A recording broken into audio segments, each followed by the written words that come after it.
이 바이오시밀러입니다. 최근에 이제 이 바이오시밀러가 지난 작년 기준으로 세계 이제 10대 의약품 중에서 절반 이상이 바이오시밀러 제품으로 채워졌고 전체 매출액에서 차지한 비율도 30%를 넘어갔다라는 이제 통계가 나오는데 이 사실 이제 바이오시밀러는 우리가 어떻게 보면 대형 제약사를 최근에 대표하는 뭐 삼성바이오로직스나 혹은 셀트리온 계열이 상당히 지금 이제 업계 전반을 리딩하고 있거든요.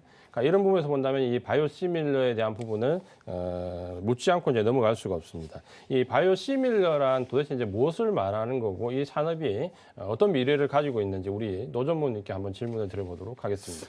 한 가지를 먼저 바로잡고 가야 될 것 같은데요. 그러니까 바이오 제품과 바이오 시밀러는 조금 다르다고 보셔야 됩니다. 그러니까 바이오 제품은 신약이라고 보셔야 되고요. 바이오 시밀러는 그 신약의 특허가 끝나고 그 제품하고 같은 성분의 제품을 만드는 이게 바이오 시밀러입니다. 그래서 지금 위원님께서 말씀하셨던 바이오 제품이 전체 시장에서 한 40%를 차지하고 있다는 거는 전체 시장에서 이 바이오 신약이 차지하는 비율이 갈수록 비중이 커지고 있다라고 이제 생각하시면 될 것 같고요. 바이오 시밀러는 조금 다른 측면에서 보셔야 될 것 같습니다.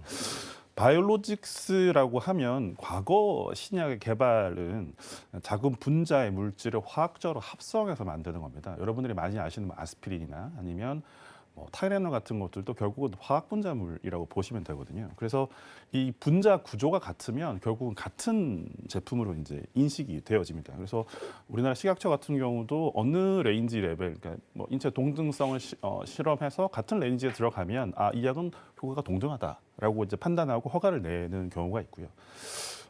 근데 이제 바이오로직스는 바이오시밀러가 조금 다릅니다. 그러니까 일반적인 화학적 합성물과 다르게 항체를 비롯한 단백질 약품은 화학적으로 합성할 수가 없습니다. 대신에 그 단백질 유전자를 클로딩해서 적절한 발현 팩터에 넣은 후에 예를 들어서 대장균이나 효모나 동물세포, 소위 말해서 쥐 같은 게 있겠죠, 그죠? 거기서 대량으로 배양을 하게 됩니다. 다르게 말하면 어떻게 배양하느냐에 따라 가지고 제품의 어떤 효과나 안정성이 달라질 수 있습니다. 그렇기 때문에 아까 박명철 선생님께서 말씀하셨던 것처럼 효과가 지속적으로 유지될 수 있는 그런 어떤 기술들이 굉장히 중요한 산업입니다. 여러분들이 많이 아시는 셀트리온에서 이제 나온 램시마 같은 약들도 인플립시맙이라는 바이오 제품의 바이오 시밀러의 형태입니다. 뒤에 보면 마압이라는 게 붙는데요. 이 마압이라는 게 모노클로널 안티바디라는 건데 이게 이제 단크론 항체로 불려진 제품들을 통칭합니다. 외부에서 인간 단백질을 동일하게 만들다 보니까 100% 인간 단백질하고 동일한 형태의 제품이 나오기도 하지만 일부가 동일한 제품이 나오기도 합니다. 이 한국의 셀트리온이나 바이오로직스, 삼성 바이오로직스 같은 제품은 이런 단백질을 배양할 수 있는 기술력을 갖추고 규모의 경제를 이룩한 그런 기업이라고 보시면 됩니다. 전 세계적으로 볼 때 바이오로직스 마켓은 2020년도를 기준으로 한 300조 정도의 시장에서 2025년도에는 450조 시장으로 성장할 거라고 생각하고 있고요. 현재 시점에서 전 세계적으로 가장 많이 판매되고 있는 바이오 제품은 에브비의 휴미라라는 제품이 있습니다. 이 제품이 2020년도 매출이 23조입니다. 한국 전체 제약시장이 차지하는 규모가 20조 정도 넘거든요. 그러니까 제품 하나가 가지는 매출이 한국 전체 시장하고 동일하다라고 생각하시면 될 만큼 한 제품이 가지는 어떤 포텐셜, 그러니까 잠재력 자체가 무궁무진하다라고 볼 수 있습니다. 현재 미국의 경우에 이 특허 만료 바이오 약품이 7개의 몰레큘이 사실 이제 바이오 시밀러가 나올 수가 있고요. 26개의 제품이 실제로 허가가 되었고 마켓에 나온 제품은 18개에 달합니다.